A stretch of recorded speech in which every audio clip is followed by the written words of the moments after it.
जी, बिस्मिल्लाहिर्रहमानिर्रहीम। नाज़रीन, कैसे हैं आप? आज आप देख रहे हैं health special show special TV पे। तो नाज़रीन, जैसे कि आप जानते हैं कि जब भी हम आते हैं हेल्थ स्पेशल पे तो हर बार हम एक नया टॉपिक लेके आते हैं आपके लिए। और आज हम जिस बारे में बात करेंगे वो एक ऐसी जो है एक ऐसा उन्वान है जिस पे हम बात करने से कतराते हैं, शर्माते हैं, लेकिन शरई तौर पर उस पे बात करनी चाहिए, उसके बारे में डिस्कस करना चाहिए। ठीक है, तो मैं यहाँ पे आपकी मेज़बान डॉक्टर महक फ़ातिमा आज यहाँ पे एक बहुत ही नए जो है उन्वान के साथ आई हूँ। और मेरे साथ यहाँ पे ऑन स्टूडियो मौजूद हैं डॉक्टर तनवीर अरशद चौधरी, जो आज के हमारे जो है मेहमान ख़ुसूसी हैं। सर, आपका बहुत बहुत welcome. Doctor Tanveer Arshad Chaudhary basically हमारे हेल्थ स्पेशलिस्ट हैं और जो है हमारे बहुत काबिल डॉक्टर हैं जो ग्राउंड रियलिटीज़ के बारे में वाकिफ़ हैं और जो रोज़ाना की जो है बेस पे सैकड़ों मरीज़ों का इलाज भी करते हैं। और जिस बारे में हमने आज बात करनी है ये उसके बारे में उसकी स्पेशलिस्ट भी हैं। तो sir, welcome to the show. जी, थैंक यू। जी नाजरीन, तो आज का हम शो शुरू करते हैं। तो यहाँ से मैं डॉक्टर तनवीर अरशद चौधरी साहब से एक पहला सवाल शुरू करूँगी। तो सवाल करने से पहले मैं आपको ये बता दूँ कि आज का जो हमारा टॉपिक है वो क्या है। आज का जो हमारा टॉपिक है वो है सेक्स एजुकेशन क्यों ज़रूरी है, और इन सब चीज़ों की जितने भी ये मर्दाना कमज़ोरी के जो है अलामात, उसके इलाज और उसके नुकसानात, इस सब के बारे में हम आज जो है डॉक्टर तनवीर से बात करेंगे। तो डॉक्टर तनवीर साहब, मुझे आप ये बताएं पहले कि आपका करियर क्या है?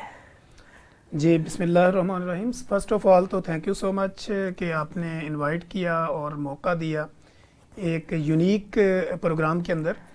तो फ़र्स्ट ऑफ़ ऑल तो मैं अगर अपनी बात करूं अपने कैरियर की, तो मैंने एमबीबीएस किया। एमबीबीएस करने के बाद स्पेशलाइजेशन के लिए मैं मिचिगन स्टेट यूनिवर्सिटी अमेरिका चला गया। तो वहाँ से मैंने स्पेशलाइजेशन की। फिर उसके बाद मैंने 2 साल वहाँ पे न्यूट्रिशन सोसाइटी के साथ काम किया अमेरिका में। और उसके बाद फिर मैंने WHO के साथ, जो कि वर्ल्ड हेल्थ ऑर्गेनाइजेशन एक बहुत बड़ी तंजीम है, एक इदारा है दुनिया का, बिल्कुल, जो डिफरेंट कंट्रीज़ के अंदर दुनिया को मोनिटाइज करता है या उनकी मॉनिटरिंग करता है हेल्थ के हवाले से। तो उनके साथ मैंने काम किया, यूरोप में किया, यूके में किया, ब्राज़ील में किया, डिफरेंट कंट्रीज़ में किया। तो करते करते 37 कंट्रीज़ का मैंने सफ़र तय किया, माशाल्लाह। तो मैं हमेशा जब भी किसी प्रोग्राम में होता हूँ, किसी भी शो में होता हूँ, तो मैं एक बात का जिक्र ज़रूर करता हूँ कि मेरी जो माँ है, आज मैं उसकी वजह से सब कुछ हूँ। और मेरी माँ बेसिकली एक जमात नहीं पढ़ी, लेकिन मुझे उसने यहाँ तक पहुँचाया।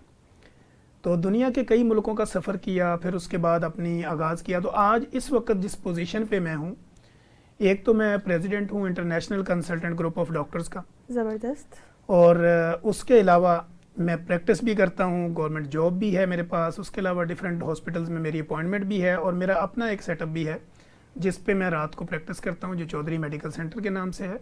और इस वक्त करंटली जो मेरी पोजीशन है वो मैं as a consultant medical specialist. ज़बरदस्त। अच्छा, तो माशाल्लाह डॉक्टर तनवीर साहब, आपका काफ़ी अच्छा करियर रहा है और चल रहा है। तो सर, मुझे ये बताएं कि जिस तरह आज का जो हमारा टॉपिक है मर्दाना कमज़ोरी और सेक्स एजुकेशन, तो सर मुझे ये बताएं कि सेक्स एजुकेशन होती क्या है? फ़र्स्ट ऑफ़ ऑल तो मैं कहता हूँ कि मुबारक है आपको इस प्रोग्राम के थ्रू, क्योंकि ये वो टॉपिक है जो हर मर्द की ज़रूरत है, बिल्कुल, हर औरत की ज़रूरत है, हर घर की ज़रूरत है। एग्जैक्टली। क्योंकि ये टॉपिक ऐसा है, क्योंकि हम शरई तौर पे इस्लामी लिहाज से हम इस पे बात करना भी चाह रहे होते, नहीं भी कर पा रहे होते। तो मेरा ख्याल है कि सेक्स एजुकेशन देना फीमेल के लिए और मेल के लिए, दोनों के लिए इक्वल है। सेक्स एजुकेशन है क्या? सेक्स का नाम सुनते ही हमारे कुछ कम इल्म लोग जो होते हैं वो बेसिकली इसको नेगेटिव वे में देखते। ठीक है। तो मैं हमेशा ये कहता हूँ कि सेक्स एजुकेशन बेसिकली नाम है आपके प्राइवेट पार्ट्स की हिफाजत का। आप मेल हैं या फीमेल हैं, तो आपकी बॉडी के वो प्राइवेट पार्ट्स जिनका हमने अपने बच्चों को ये नॉलेज देना है कि आपके इन पार्ट्स को कौन टच कर सकता है, कौन नहीं कर सकता। Good touch and bad touch. Good touch and bad touch. बिल्कुल। अब दूसरी चीज़, यही चीज़ें अगर मर्द में हैं, हम अपने बेटों को किसी जगह भेजते हैं या बेटियों को भेजते हैं, तो हमें उनको ये नॉलेज देना जो कि पूरी दुनिया में दिया जाता है। बदकिस्मती ये है कि हमारे मुल्क में इस नॉलेज को नेगेटिव वे में देखा जाता है, दुनिया इसको पॉजिटिविटी में लेती है। एग्जैक्टली कि जब आपको सेक्स एजुकेशन देनी है तो सेक्स एजुकेशन में हमने अपने बेटियों को, बेटों को ये बताना है कि आपकी लिमिटेशंस क्या हैं, आपकी बॉडी का कौन सा ऐसा हिस्सा है जिसको कौन टच कर सकता है, कौन नहीं कर सकता। मसलन अगर मेल की बात करूं, उसका पेनल एरिया है, उसका नफ्स वाला एरिया है। इसी तरह अगर हम फीमेल की, अपनी बच्चियों की, बहनों की, माओं की बात करें तो उनमें क्या है कि उनका पेल्विक एरिया है, उनकी चेस्ट का एरिया है या उनकी छातियां हैं। तो इसको हम बताते हैं कि ये वो पोर्शन है जिसकी लिमिट्स हैं, बिल्कुल इनको कोई और टच नहीं कर सकता। तो इनको अपने किसी भी पर्सन को उसके प्राइवेट पार्ट्स की सेंसिटिविटी का समझाना या उनके प्राइवेट जो पार्ट्स हैं उनके बारे में उनको आगाही देना, तालीम देना, शऊर देना, ये बेसिकली सेक्स एजुकेशन। और ये ज़रूरी क्यों है हमारे माशरे के लिए? ज़रूरी इसलिए है क्योंकि जब भी हम अपने बच्चों को और बच्चियों को स्कूल भेजते हैं, एकेडमी भेजते हैं, कराटे खेलने के लिए भेजते हैं, जिम भेजते हैं, वॉक पे भेजते हैं, तो बच्चों को जब तक ये तालीम ही नहीं होगी, उनको ये पता ही नहीं होगा कि मेरा कौन सा जो पार्ट्स है उसको कौन कौन बंदा जो है वो उसके लिए एलिजिबल है या किसको परमिशन है, तो वो कहीं उनका मिस यूज़ ना हो जाए। जैसे आप देखते हैं कि बच्चों का रेप, बच्चियों का रेप, बिल्कुल ये बेसिकली कम इल्मी है कि कम इल्मी की वजह से जो है वो बच्चियां और बच्चे जो है वो अपने आप को महफूज नहीं समझते या उनको पता नहीं होता कि मेरा चाचा, ताया, मामा, फूफी, नानी कौन है जो मेरे पार्ट्स को हाथ लगा सकता है, कौन नहीं लगा सकता। तो इसकी फर्स्ट एजुकेशन जो है वो आपके घर से आपकी माँ और आपके बाबा ने देनी होती है। फिर उसके बाद ये आपकी स्कूल, एकेडमी और बाकी जितने भी आपके एरियाज होते हैं, तो ये वहाँ से ये मैसेज डिलीवर होना होता है। और ब्यूटी इसकी क्या है, सेक्स एजुकेशन की खूबसूरती ये है जब मुझे ये पता होगा कि मेरे जो पार्ट्स हैं, मेरी बॉडी का कौन सा ऐसा हिस्सा है जिसके लिए परमिशन ज़रूरी है, जिसके लिए मुझे किसी को बताना ज़रूरी है, उसकी हिफाजत ज़रूरी है, उसकी क्लीनिंग ज़रूरी है, या मेरी बॉडी के अंदर जो हार्मोनल चेंजिंग आनी है। फर्स्ट हमने बच्चियों और बच्चों को ये बताना होता है कि जैसे जैसे आपकी उम्र बढ़ेगी तो आपकी बॉडी में हार्मोनल चेंजिंग आएगी, नेचुरली अमल है। बिल्कुल। तो जैसे आपकी उम्र बढ़ती है चेंजिंग आएगी, आपकी छातियाँ बाहर निकलेंगी, आपको पीरियड्स के मसाइल आएंगे, मर्द अगर है तो उसमें भी कई मसाइल आएंगे। इन मसाइल के बारे में आगाही देना ये सेक्स एजुकेशन है। और सेक्स एजुकेशन जब किसी को होगी तो उसको पता होगा कि मैंने अब अपनी बॉडी की हिफाजत कैसे करनी है।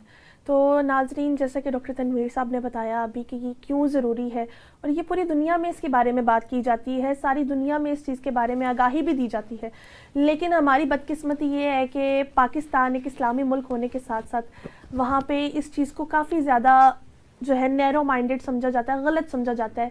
लेकिन ये चीज़ हमारे लिए कितनी ज़रूरी है ये आज के शो में आपको प्रॉपर तरीके से पता चलेगा। तो हम आगे चलते हैं कि जिसके बारे में आज हमने जो शो रखा है, हमने उसके जो है एक मेन चीज़ तो समझ ली है कि सेक्स एजुकेशन। अब हम आते हैं मर्दाना कमज़ोरी की तरफ। तो सर मुझे ये बताएं कि मर्दाना कमज़ोरी होती क्यों है? अच्छा, इसकी क्या वजूहात होती हैं? फर्स्ट ऑफ ऑल तो डॉक्टर मैं कहता हूँ कि ये बड़ा खूबसूरत टॉपिक है और बड़े ज़बरदस्त अंदाज में आप इसको लेके चल रही हैं। मर्दाना कमज़ोरी का नाम सुनते ही या नाम लेने पर हमारे क्लिनिकल ट्रायल में, क्योंकि being a clinician, being a practitioner, as a consultant medical specialist, मैं डेली बेसिस पे कोई 300-400 पेशेंट की ओपीडी करता हूँ। 300-400 मरीज़ों को मैं रोज़ाना चेक करता हूँ, ग्राउंड रियलिटी के साथ मैं अटैच रहता हूँ। तो मेरे क्लिनिक पे समझ लें 20% पेशेंट जो है वो मर्दाना कमज़ोरी के साथ रिपोर्ट होते हैं। अब वो मर्दाना कमज़ोरी समझते किसको हैं? बाज़ कंडीशन के अंदर मर्दाना कमज़ोरी की जो बेसिक काज होती हैं वो डिप्रेशन है, एंजाइटी है, वेट का बढ़ जाना, घरेलू मामलात में नाचाकियाँ होना, टेंशन होना, या आपका जॉबलेस हो जाना, आपका कैरियर और फ्यूचर के बारे में सोचना, या आपकी बॉडी में कोई क्रोनिक डिजीज़ का डेवलप हो जाना। इसकी वजह से जो आपकी बॉडी के नर्व सिस्टम होता है, जिसकी नेचुरल फ्लेक्सिबिलिटी होती है, वो जब बहाल नहीं रहती तो आप अपने आप को कमज़ोर फील करते हैं। अब जब हम इसके साथ लफ्ज़ मर्दाना का लगाते हैं तो मर्दाना कमज़ोरी हम तब कहते हैं जब आपका नर्व सिस्टम एक्टिवेट नहीं होगा, आपके पट्टे कमज़ोर होंगे, आपको असाबी कमज़ोरी होगी, तो ऑटोमेटिकली आपको सेक्स के जो मामलात हैं उसको परफॉर्म करने में भी दिक्कत होगी, यानी प्रॉब्लम होगी। तो इस प्रॉब्लम को हम मर्दाना कमज़ोरी कहते हैं। अब अगर ये मर्दाना कमज़ोरी हो गई तो इस मर्दाना कमज़ोरी को लेके हमारे चूँकि जो कम इल्म लोग होते हैं, क्योंकि लिटरेसी रेट कम है, 25 करोड़ की आबादी है, और ओवरऑल मैं अपने हर प्रोग्राम में कहता हूं कि 25 करोड़ यहाँ लगा लें, बांग्लादेश, इंडिया, अफगानिस्तान, ईरान, इस पूरे बर्रे आज़म एशिया को मिलाएं तो तकरीबन ये 1.25 अरब की आबादी है। जो मेरी इस लैंग्वेज को समझती भी है, मेरे स्टाइल को पसंद भी करती है और सुनती भी है और सुनती भी रहेगी। अब इनके लिए ये ज़रूरी क्यों है कि अगर आपके पट्ठों में खिंचाव हो गया, आप नफसियाती दबाव का शिकार हो गए, आपको कारोबारी लॉस हो गया, या आपके घर में लड़ाई रहती है हर वक्त, या जॉइंट फैमिली सिस्टम है, या आपकी प्राइवेसी डिस्टर्ब होती है, या आपको प्राइवेसी लीक होने का खतरा है, तो ये वो डिप्रेशन है जो आपके पट्ठों के ऊपर पड़ता है और आपका जो ब्रेन है, जो दिमाग है, वो आपकी बॉडी को एक नेगेटिव सिग्नल देता है जिससे आपकी सेक्स परफॉर्मेंस जो है वो वीक हो जाती है। इसको हम मर्दाना कमजोरी कहते हैं। तो सर इसका इलाज कैसे मुमकिन है? हाँ जी, अब ये है कि इस नाम के ऊपर नीम हकीम जो होते हैं गली मोहल्लों में, जी आपको ना जो है छोटी गली मोहल्लों में हर जगह पे दीवारों पे लिखा हुआ नजर आएगा, मर्दाना कमजोरी का इलाज, इसके लिए रब्ता करें, ये है तो वो है। तो सर मुझे ये बताएं कि ये जो नीम हकीम खतरा जान है, ठीक है, तो ये जो हमें कुश्तों पे ले जाते हैं, फकियों पे ले जाते हैं, मजूने दे देते हैं, इस चीज़ का भी कोई ना कोई नुकसान होगा? जी बिल्कुल, मैं आपकी इसी बात को आगे कंटिन्यू करता हूँ। जैसे आपने नीम हकीम की बात की, मैं कहता हूँ कि अगर कम इल्म आपका मुआलिज है तो आपकी जान को ख़तरा है, कम इल्म मौलवी है तो आपके ईमान को ख़तरा है। चूँकि दोनों का कम इल्म होना आपके लिए नुकसानदेह है। कोई भी मेडिकल प्रोफेशनल जो है वो आपकी मर्दाना कमज़ोरी को किसी कुश्ते से, किसी तिल्ले से, किसी मौजून से, किसी फक्की से, किसी सांडे के तेल से वो इसको ट्रीट नहीं करता। प्रोफेशनल क्या होता है, वो पहले काज ढूंढता है कि आपकी ये जो परफॉर्मेंस वीक हुई है इसके पीछे रीज़न क्या है, इसके पीछे काज क्या है। अब जब हम काज के पीछे जाते हैं तो हमें प्री डायबिटिक मिलते हैं, ओबेसिटी है, ब्लड प्रेशर है, शुगर है, क्रोनिक डिजीज़ है, या इसके अलावा उसकी लाइफ के अंदर कोई ऐसी चेंजिंग है, कोई ऐसा मिसहैप हो चुका हुआ है कि जिसको वो छुपा रहा है, या वो मेंटली अपने आप को डिस्टर्ब समझता है, या मेंटली वो अपने आप को प्रिपेयर नहीं कर पा रहा। तो ऐसी कंडीशन में उसको ये मामलात होते हैं। जब पेशेंट हमारे क्लिनिकल ट्रायल में रिपोर्ट होता है, बीइंग अ कंसल्टेंट, अगर मेरे पास कोई मरीज आता है तो मैं सबसे पहले उसकी ब्लड इन्वेस्टिगेशन करता हूँ, उसकी पर्सनल हिस्ट्री को मेंटेन करता हूँ, उसकी फैमिली हिस्ट्री को देखता हूँ, फिर मैं उसके कारोबारी मामलात को देखता हूँ, फिर मैं उसकी लाइफस्टाइल को चेक करता हूँ, और उसके बाद मैं डायग्नोज पे पहुंचता हूं कि इसको ये जो कमज़ोरी हुई है इसकी रीज़न क्या है। अब उसके ऊपर प्रॉपर हम ट्रीटमेंट करते हैं और ये सारी चीज़ें काबिल इलाज हैं। अब बात आती है कुश्ता, फकियाँ, मजून। अगर आपने कोई मजून, कोई कुश्ता, कोई फक्की, कोई अरक आपने इस्तेमाल किया विदाउट इन्वेस्टिगेशन, उसके ऊपर नहीं लिखा हुआ कि इसकी मकदार क्या है, इसमें डला हुआ क्या है, आपको डोज का नहीं पता, चूँकि मेडिकल में आपकी डोज मेजरमेंट होती है आपके वेट और हाइट के हिसाब से। जितना आपका कद होगा, जितना आपका वजन होगा, तो पर केजी के हिसाब से हम आपकी मेडिकल की डोज बनाते हैं। जैसे 500 मिलीग्राम की गोली है, 200 की है, 150 की है, 50 की है, 25 की है, 10 मिलीग्राम है। तो ये सारी दवाइयाँ 500 मिलीग्राम की क्यों नहीं है, ये सारी दवाइयाँ 10 मिलीग्राम की क्यों नहीं है? चूँकि आपकी बॉडी के वेट और हाइट को देख के आपकी दवाई की सिलेक्शन होती है। अब अगर आपने कुश्ता, फक्की कोई भी खानी, वो कहेंगे आधा चम्मच खा लें, 1 चम्मच खा लें, 1 पूड़ी खा लें। अब वो जाके आपके ब्लड प्रेशर को इतना हाई कर देगी कि आपके किडनी इफेक्ट हो जाएंगे, यानी आपके गुर्दों पे असरात होते हैं। हर कुश्ता, फक्की जितनी भी हैं, इनके इफेक्ट हैं, वो लॉन्ग टाइम हो जाएं, जल्दी हो जाएं, देर से हो जाएं, वो ज़रूर होने होते हैं और आपके गुर्दे फारग हो जाते हैं। जी, तो नाजरीन की सारी बातें चलती रहेंगी, हम इसके बारे में और मज़ीद डिस्कस करते रहेंगे, और डॉक्टर तनवीर साहब हमें मज़ीद इस बारे में गाइड करते रहेंगे, बताते रहेंगे। तो यहाँ पे वक्त होता है एक छोटी सी ब्रेक का। हम अभी आपके पास दोबारा हाजिर होते हैं कुछ मिनटों बाद।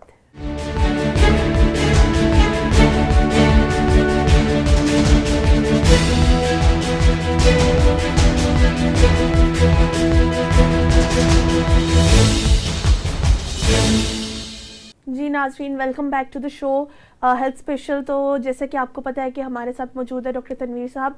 तो डॉक्टर तनवीर साहब, हम एक बड़ी अच्छी गुफ्तगू जो है हमारी चल रही है, जारी है, तो अब मज़ीद हम आगे बढ़ते हैं, उसके बारे में जानते हैं डॉक्टर तनवीर से। तो डॉक्टर तनवीर, मुझे ये बताएं कि एक मर्दों में एक बड़ी शिकायत आती है, चूँकि मैं भी डॉक्टर हूँ, आप भी डॉक्टर हैं, हमें पता है, हमारे पास शिकायत आती है नफ्स से कतरे आते हैं मर्दों को, उसकी क्या वजह है? अच्छा, फर्स्ट ऑफ ऑल तो नफ्स से कतरे आना, आपके पिनल एरिया से पेशाब के साथ लेसदार मादे का आना, या पेशाब के अंदर पीप आना, रेशा आना, या पेशाब के कलर का चेंज हो जाना, या पेशाब वाली नाली के अंदर इन्फेक्शन का हो जाना, जलन का हो जाना, या उसके अंदर इचिंग होना, खारिश होना, बर्निंग होना, या पेशाब का जल के आना, या पेशाब की रंगत का चेंज हो जाना। ये बेसिकली एक बीमारी है जिसको हम यूटीआई इन्फेक्शन भी कहते हैं, urine tract infection. UTI infection जब आपको होता है तो इसमें क्या होता है कि आपके पेशाब का कलर भी चेंज हो सकता है, आपकी पेशाब की नाली के अंदर तकलीफ भी हो सकती है, जलन भी हो सकती है, बर्निंग भी हो सकती है, पेन भी हो सकता है। अब पेशाब के साथ लेसदार जब मादा आता है तो उसकी बेसिकली रीज़न क्या होती है? लेसदार मादा आने का ये होता है कि लोग ये समझ रहे होते हैं कि शायद मेरे अंदर जो सीमन है, मनी है, उसके कतरे खारिज हो रहे हैं। तो बाज़ दफ़ा आपने बहुत ज़्यादा मूवी पे फोकस किया होता है, या आपके माइंड के अंदर कोई इस तरह की स्टोरीज चल रही होती हैं, या आपने फिल्म, ड्रामा या आपने सोशल मीडिया का ज़्यादा इस्तेमाल कर रहे होते हैं, तो वो आपके माइंड को एक सिग्नल दे रहा होता है। उस सिग्नल के थ्रू ये क्या होता है कि आपने कोई भी ऐसा सीन देखा तो आपको ड्रॉप निकलना शुरू हो गए। अब ये आपके बॉडी के ऊपर साइकोलॉजिकल इफेक्ट होता है किसी भी चीज़ का। आपने एक पिक्चर को देखा, आपने एक वीडियो को देखा, उसका इफेक्ट आपके माइंड पे गया और माइंड ने आपकी बॉडी को रिस्पॉन्ड किया, जवाब दिया, सिग्नल दिया। अब आपकी बॉडी ने उसके मुताबिक रिएक्ट करना शुरू किया, यानी आपको थोड़ा सा शहवत के मसाइल हुए और उसके साथ आपका ये ड्रॉप निकलना शुरू हो गया। अब अगर तो एक दो ड्रॉप निकलते हैं तो ये नेचुरल अमल है और नॉर्मल सीन है, इसमें किसी दवाई की ज़रूरत नहीं और इसके निकलने से कोई मर्दाना कमज़ोरी नहीं होती। अब जब जाके यही बात आप किसी हकीम से, किसी शोबदाबाज से, किसी गली मोहल्ले में बैठे हुए क्वाइक से, नॉन क्वालिफाइड बंदे से करेंगे तो वो आपके इसी बात के ऊपर आपकी जो भी कमेटी आपने डाली होगी वो निकलेगी और वो सारी ले लेगा और आपका मसला वहीं का वहीं रहेगा।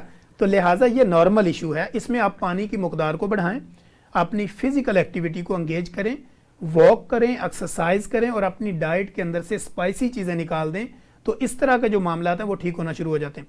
अब नींद का पूरा करना ये भी आपके ड्रॉप्स को कम कर देगा, लेकिन इसके अलावा अगर पेशाब के साथ कोई चीज़ बाहर निकल रही है और कंटिन्यू निकल रही है तो इसके लिए आपने किसी भी फैमिली फिजिशियन या आपने यूरोलॉजिस्ट या आपने मेडिकल स्पेशलिस्ट या गायनोकोलॉजिस्ट, जो मेल गायनोकोलॉजिस्ट है या फीमेल गायनोकोलॉजिस्ट भी है, तो चूंकि ये हमारी फील्ड है तो डॉक्टरी में कोई भी मेल और फीमेल का कॉन्सेप्ट नहीं होता, चूंकि वो सारे प्रोफेशनल होते हैं। तो आप किसी के पास भी जाके अपना मसला डिस्कस करें, लेकिन हमेशा याद रखें कि आपका इस तरह का कोई भी प्राइवेट मसला जो है वो प्रॉपर क्वालिफाइड बंदे के पास जाएं और जो एक्सपीरियंस्ड हो उसके पास जाएं, ना कि गली मोहल्ले में जाके फक्की अर्क मजूने कुश्ते खा के अपने गुर्दों का बेड़ा गर्क ना करें। और कोई भी बीमारी जो ऐसी नहीं है कि जिसका इलाज नहीं, हर बीमारी काबिल इलाज है, लेकिन इलाज करने वाले बंदे तक पहुंचने में जो आपको टाइम लगता है वही टाइम आप लगाते हैं। जी अच्छा, तो मुझे ये बताएं कि ऐसे लोगों के लिए खुराक किस तरह की होनी चाहिए, लाइक जिनको ये नफ्स से कतरे आते हैं तो वो किस तरह की खुराक जो है वो लें? अच्छा, अब जिस तरह वो कहते हैं कि ड्राई फ्रूट्स इस्तेमाल करते हैं ये लोग, या पानी का जिस तरह आपने कहा कि पानी ज़्यादा पीना चाहिए, तो क्या ये सारी चीज़ें मैटर करती हैं यहाँ पे इनके लिए? जी डॉक्टर महक, आपने बड़ा ज़बरदस्त पॉइंट ये रेज़ किया, मेरे माइंड से ये स्किप हो रहा था। आप देखें कि मेरी ये जो बॉडी का स्ट्रक्चर है, मैं आपके सामने बैठा हूँ, तो मेरी जो बॉडी का स्ट्रक्चर है वो 60% वाटर है और मेरी बॉडी के अंदर चलने वाला जो खून है वो 90% वाटर है, यानी 90% पानी जो है वो मेरे ब्लड के अंदर है और 60% पानी जो है वो मेरी बॉडी के पूरे स्ट्रक्चर में है। जो मेरी बॉडी की एक बिल्डिंग है ये 60% पानी पे खड़ी है। अब अगर हम 60 और 90 को मिलाएं तो ये 150 बनता है और 50 और डालें तो मेरी बॉडी कंप्लीट होती है। अब 150 जो है वो, इसका मकसद ये है कि मेरी बॉडी में तकरीबन 90% मेरी बॉडी को पानी की ज़रूरत है और 10% जो है वो बाकी चीज़ों की ज़रूरत है। अब मैंने पानी लेना कितना है, गर्मी हो, सर्दी हो, बारिश हो, अंधेरी हो, आपने 12 गिलास पानी पीना है पर डे। अब कुछ लोग हमारे क्लिनिकल ट्रायल में आते हैं, मैं उनसे पूछता हूँ कि कितना पानी पीती हो, कहती 2 गिलास। मैं कहता तो ये भी बंद कर दें, क्योंकि पीती रहेंगी तो जिंदा रहेंगी। हाँ जी। तो हमें तो जिंदा रहना नहीं है, लिहाजा बंद कर दें। तो पानी की मकदार 12 गिलास पानी आपने पर डे लेना है, हर हाल में लेना है। पानी पीने के फायदे क्या होंगे? आपकी ब्लड सर्कुलेशन बेहतर रहेगी, आपकी स्किन ग्लो करेगी, आपके एक्नी खत्म हो जाएंगे, आपका मैदा प्रॉपर काम करेगा, आपकी कब्ज खत्म हो जाएगी और आपके नफ्स के अंदर से जो कतरे लेसदार मादा आता है या पेशाब की रंगत चेंज होती है, पानी पीने से ये मसला आपका 90% हल हो जाएगा, आपको किसी दवाई की ज़रूरत नहीं पड़ेगी। लेकिन अगर आप इसकी और खूबसूरती चाहते हैं तो उसी पानी के अंदर 2 से 3 चम्मच इसबगोल का छिलका लें, रात को ले लें या सुबह निहार मुँह ले लें। वो फाइबर आपकी बॉडी में जाएगा तो आपकी बॉडी डिटॉक्सिफिकेशन करेगी। जब आपकी बॉडी की पानी के ज़रिए या आपकी फाइबर के ज़रिए आपकी बॉडी की डिटॉक्सिफिकेशन होगी तो आपकी बॉडी जो है वो रिलैक्स मूड में जाएगी और इस तरह आपकी बॉडी का हर मसल जो है वो रिलैक्स हो जाएगा और आपके जो इस तरह के मर्दाना कमज़ोरी वाले मसले हैं या आपके नफ्स के अंदर होने वाली चेंजिंग है, ये सारी की सारी ठीक होना शुरू हो जाएंगी। अब ड्राई फ्रूट्स की बात की डॉक्टर साहबा ने, तो ड्राई फ्रूट्स आपने एक मुठ लेने। हमारे यहाँ मुठ को रुग कहते हैं, रुग और मुठ में फ़र्क है। किसी ने आपके सामने चीज़ की भी एक मुठ ले लें, तो मुठ का मतलब है आपने ज़ोर से दबाया, तो इस मुठ में जितने आपके ड्राई फ्रूट्स आ गए उनको आप डेली बेसिस पे यूज़ कर सकते हैं। एक होता है रुग, रुग का मतलब होता है आपने ऐसे भरा और सारी प्लेट ही उठा ली, तो वो आपके लिए नुकसानदेह। अब तीसरी बात यहाँ पे मिसअंडरस्टैंडिंग है, मिथ है। लोग कहते हैं जी फ्रूट तो बड़े गर्म होते हैं, जैसे हमारे पास लोग आते हैं वो कहते हैं जी बादाम गर्म है, अखरोट गर्म है, शुआरा गर्म है, खजूर गर्म है। तो मैं उनको एक ही मिसाल देता हूँ कि आपसे ज्यादा गर्म नहीं है। हाँ जी। क्योंकि इंसान से ज्यादा कोई चीज गर्म नहीं है। अल्लाह ने जो भी चीजें पैदा की हैं ये हमारे लिए पैदा की हैं और हमने इनको खाना है, लेकिन खाना डॉक्टर के तरीके के मुताबिक है। हमेशा कोशिश करें ड्राई फ्रूट्स का इस्तेमाल अगर आप सुबह नाश्ते में करें तो वेल एंड गुड है, अगर आप एक बॉयल एग लें तो वेल एंड गुड है, अगर आप निहार में उठ के 2-3 गिलास पानी पिएं तो एक्सीलेंट है। इसी तरह खाने से आधा घंटा पहले और खाने के आधा घंटा बाद में अगर आप पानी, चाय, कॉफ़ी लेंगे तो ये आपके लिए बेस्ट है। लेकिन खाने के दरमियान में पानी पीना या खाने के साथ पानी पीना या खाने के ऊपर पानी पीना, ये भी आपको मर्दाना कमज़ोरी करता है। तो अच्छा डॉक्टर तनवीर साहब, एक और पॉइंट यहाँ पे मेरे दिमाग में आया है कि हाथों का जो इस्तेमाल करते हैं मर्द हजरात, जी जी, तो इसकी भी मुझे लगता है कि मतलब हमारी स्टडी हमें बताती है कि इसके काफ़ी नुकसानात हैं, ठीक है, लेकिन आप थोड़ा सा इसके बारे में हमारे जो है व्यूअर्स को गाइड कर सकते हैं इसके क्या क्या नुकसानात हैं? जी डॉक्टर साहब, बड़ा ज़बरदस्त आपने ये पॉइंट उठाया, क्योंकि हमारी जितनी भी जनरेशन है, अगर मैं हॉस्टलाइज अपने मेल की बात करूं या दुनिया में जितने भी आपके बिजनेसमैन हैं या इसके अलावा जितने भी आपकी वर्किंग क्लास है, इलियट क्लास है, लोअर क्लास है, मिडिल क्लास है, पोर क्लास है, तो सब में जो मसला एक यूनानिमली जो पाया जाता है वो है हैंड प्रैक्टिस, जिसको हम मुश्तजनी कहते हैं। हाथ का इस्तेमाल, अपने नफ्स के ऊपर हाथ का इस्तेमाल करना, हैंड प्रैक्टिस करना, मुश्तजनी करना। बेसिकली अगर हम साइंसी तौर पे देखें तो आज तक इसके कोई नुकसानात तो इतने नहीं मिले, लेकिन चूंकि जो नफ्स है वो आपकी बॉडी का एक ऑर्गन है, उसमें कोई हड्डी नहीं है, वो एक मसल है और नर्व के साथ उसमें ब्लड की सप्लाई आती है और उसके अंदर अकड़ावपन होता है। अब जब आप हैंड प्रैक्टिस करते हैं, मुश्तजनी करते हैं, हाथ का इस्तेमाल करते हैं, तो इससे आपका वो जो मसल है, वो जो नर्व है, उसकी वीकनेस या उसके ढीलापन की अलामतें तो बेशुमार हमें मिलती हैं। ना तो आपकी हैंड प्रैक्टिस के साथ आपको कोई मर्दाना कमज़ोरी होती है और ना ही आपकी हैंड प्रैक्टिस के साथ आपको मर्दाना बांझपन होता है और ना ही हैंड प्रैक्टिस के साथ आपकी जो है वो शहवत या आपके जरासीम कम होते हैं। अलबत्ता साइकोलॉजिकल इफेक्ट ज़रूर होते हैं। जब आप इसको करते हैं तो उससे आपका मसल चूँकि लूज़ हो जाता है, उसके अंदर वो बड़ा अकड़ाव और तनाव नहीं रहता, जिसकी वजह से आपके माइंड में एक बात फिक्स हो जाती है। आप ये समझते हैं कि मुझे ये हैंड प्रैक्टिस की वजह से अब मुझे औलाद नहीं हो रही या मेरा जो नफ्स है वो छोटा हो गया, ढीला हो गया। तो अब फिर आप किसी भी हकीम के पास जाते हैं या किसी भी आप मौलज के पास जाते हैं या किसी भी नॉन क्वालिफाइड पर्सन के पास जाते हैं, तो वो आपको तिल्ला, फकियाँ, अर्क, मालिश, तेल दे देता है। उनका कोई फ़ायदा नहीं होता। बेसिकली ये सारी शोबदाबाजियाँ होती हैं, मेडिकल से रेलिवेंट इसका कोई लिंक नहीं है। अब आपने जब किसी प्रोफेशनल बंदे के पास जाते हैं, अगर आप मेरे पास आते हैं और आपको ये मसला है हैंड प्रैक्टिस का, मुश्तजनी का, और इसकी वजह से आपके नफ्स में तनाव, अकड़ाव या उसके छोटापन हो चुका है, तो उसका इलाज है, वो चीज़ें काबिल इलाज हैं। अब हमारे पास जब आप आते हैं तो हम उसका एक अल्ट्रासाउंड करते हैं, हम देखते हैं कि आपका जो मसल और जो नर्व है वो कितना डैमेज हुआ है, यानी आपका नफ्स जो है वो छोटा क्यों हुआ है, उसके पीछे रीज़न क्या है।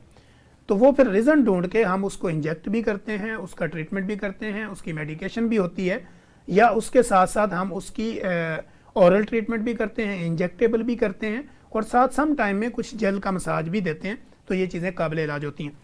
अब आपका जो सवाल ये था कि इसके नुकसानात, बिल्कुल नुकसानात तो इसके मैंने जैसे बताया कि नुकसान ये है कि आपका मसल डैमेज हो सकता है, आपके पट्ठों में खिंचाव हो सकता है, जो पट्ठे आपके नफ्स के साथ अटैच हैं, और आपका पेल्विक जो एरिया है वो डैमेज हो सकता है, ढीला हो सकता है। तो ये आपके नुकसानात हैं। तो इसका इलाज क्या होगा?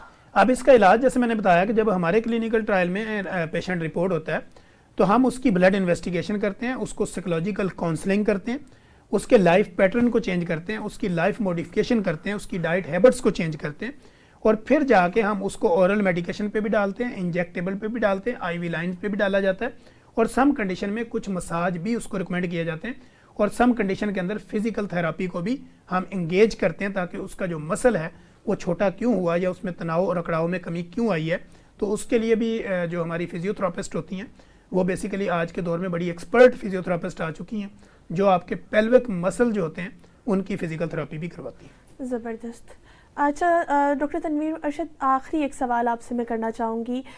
मुझे ये बताएं कि एहतलाम जो होता है जी मर्दों में, ये क्यों होता है और इसके क्या नुकसानात या क्या फ़वाइद या इसमें क्या क्या चीज़ें हम लेके आ सकते हैं? जी डॉक्टर साहब, ये बड़ा, क्योंकि ये एक नेचुरल अमल है ना। जी डॉक्टर साहब, ये बड़ा ज़बरदस्त सवाल है। बेसिकली जितने भी नाजरीन जो आज का हमारा इस प्रोग्राम को देखेंगे या जब तक ये प्रोग्राम रहेगा वो देखते रहेंगे, सुनते रहेंगे, तो मैं इस नीयत के साथ कि मेरा ये प्रोग्राम एक सदका जारिया है और आने वाली जितनी भी नस्लें हैं उनको एजुकेट करने का पर्पज़ है मेरा। तो बेसिकली एहतलाम होना ये एक नेचुरल अमल है, एक कुदरती अमल है। फीमेल के अंदर यानी अगर कोई औरत है उसके अंदर अगर उसकी विजाइनल यानी उसकी शर्मगाह के अंदर से किसी मवाद का निकलना, या मेल के अंदर उसकी जब टीन एज हो जाए यानी वो 12-15 साल का होना शुरू हो जाए, तो उसकी बॉडी में हार्मोनल चेंजिंग की वजह से अगर उसके नफ्स के अंदर से कोई मवाद बाहर निकलता है तो उसको हम एहतलाम कहते हैं। अगर तो ये चीज़ हफ्ते में 1 से 2 दफ़ा होती है यानी ट्वाइस अ वीक होती है तो ये नॉर्मल है। अगर महीने में 4-5 दफ़ा होती है तो भी नॉर्मल है। लेकिन अगर कसरत राय से डेली बेसिस के ऊपर अगर आपको एहतलाम हो रहा है तो इससे आपको वीकनेस होती है, कमज़ोरी होती है, और वो कमज़ोरी होती है आपकी नर्व यानी असाबी कमज़ोरी।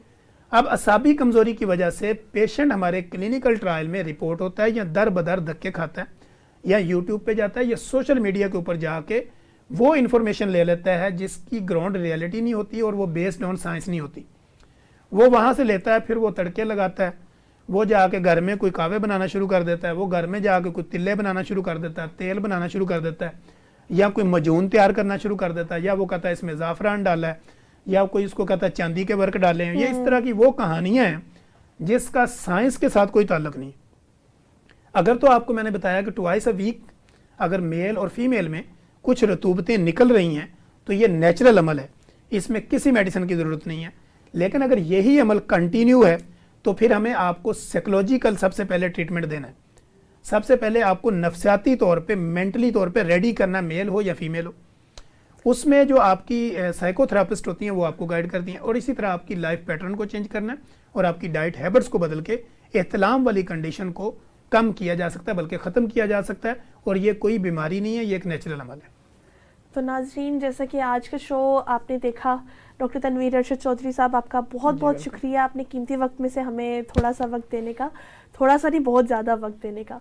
तो नाज़रीन, आज के शो में आपने काफ़ी कुछ सीखा होगा और आपको काफ़ी सारी ऐसी चीज़ों का इल्म जो है वो आज के शो में हासिल हुआ होगा, पता चला होगा। एक चीज़ एंटर कर दूं? जी जी ज़रूर ज़रूर, 30 सेकंड सिर्फ। ज़रूर। मैं अपने तमाम नाजरीन जो हमें देख रहे हैं, अगर उनके नफ्स में कोई प्रॉब्लम है, अकड़ाव है, तनाव है, छोटापन है, शहवत के मसले हैं, मर्दाना कमज़ोरी है, या मर्दाना बांझपन है, या एहतलाम का इशू है, या उनकी टाइमिंग का इशू है, तो ये सारी की सारी बीमारियां काबिल इलाज हैं।